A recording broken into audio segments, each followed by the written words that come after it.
एक दिन ध्यान को बैठते ही बड़े वेग से मेरा सारा शरीर हिलने लगा, वैसे ही जैसे किसी में भूत या देवता का संचार होने पर होता है। इस अवस्था में मैंने ध्यान में देखा कि मैं दूर चला जा रहा हूँ। कहाँ और कैसे जा रहा था मालूम नहीं था। मैं आसन पर बैठा था, पर ध्यान अवस्था में जिस प्रदेश में पहुंचा वह नरक से भरा हुआ अत्यंत मलिन स्थान था। मैंने अपने को मलिनता के मध्य स्थित पाया।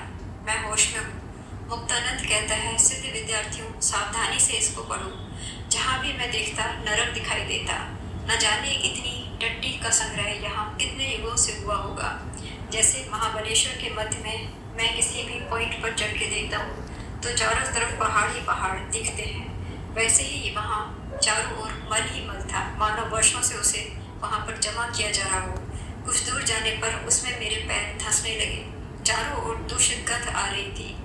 उल्टी करने की इच्छा होने लगी। सिर घूमने लगा। उस स्थान की सड़कें कच्ची थी, पानी कम था, वो भी नरक से मिश्रित। स्त्री पुरुष कम दिखाई दे रहे थे और जो भी थे वे वस्त्रहीन थे। कुछ स्त्री पुरुष मल के ढेरों पर बैठे हुए थे, खिन्न और कुरूप। ये सब देखकर बहुत घृणा हुई। बड़े कष्ट से आगे बढ़ने का प्रयास किया। वहाँ प्रकाश तो था पर सूर्य नहीं दिखाई दे रहा था। साधकगण मेरे इस अनुभव को याद रखें। इस स्थान पर आकर मेरा सारा तेज नष्ट हो गया। बहुत परिश्रम से बाहर निकलने का मार्ग ढूंढा, पर वो भी मल से भरा हुआ था। यहाँ आकर सूखे मल का एक पहाड़ देखा। इस पर स्त्री पुरुष बैठे हुए थे। सब कुछ आश्चर्यपूर्ण था। इसके बाद मैं एक दूसरे लोक में प्रविष्ट हुआ, जिसमें फल फूलों से भरे हुए वन उपवन तथा अनेक प्रकार के गाय बैल घोड़े आदि थे। वहाँ मैंने कुछ मनुष्य देखे जिनकी लंबाई लगभग 20 फुट थी। वर्ण शाम था, बड़े बड़े दांत थे और वे सब हाथ में लगभग 6 फुट के चमकते हुए कटार धारण किए हुए थे। उनके पास बड़े बड़े अंकुश थे। किसी ने रेशमी वस्त्र धारण किया था, किसी ने जब और किसी ने सादा वस्त्र।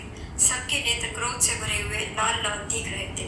इस लोक में कोई स्त्री नहीं थी, जिससे मुझे बहुत आश्चर्य हुआ।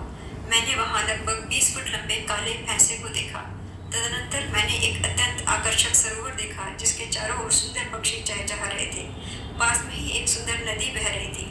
चारों ओर तीव्र प्रकाश था। सूर्य का था या किसी अन्य वस्तु का। इस प्रकाश के मध्य फूलों से सजे हुए कृष्ण वर्ग के भैंसे के ऊपर रेशमी चद्दर पर बैठे हुए एक काले रंग के देवता को पाया। भैंसे के सींग सोने से मढ़े हुए थे और पांव में सोने के पायल थे। देवता ने लाल रंग की रेशमी धोती पहनी थी। गले में यज्ञोपवीत धारण किया हुआ था और सिर पर रत्न जटित मुकुट था।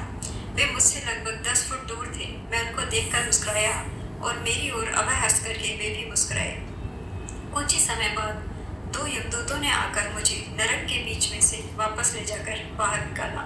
मैं आनंद विभोर हो गया कि मुझे यमराज के दर्शन हुए थे। अब ध्यान भंग हो गया। कुटी से बाहर आया। हृदय शुष्क हो रहा था। पानी पीने का प्रयास किया पर उल्टी आने लगी। हृदय ग्लानि से भर गया। 3 दिन तक भोजन नहीं कर सका। अब भी इसका स्मरण होते ही मन में ग्लानि होने लगती।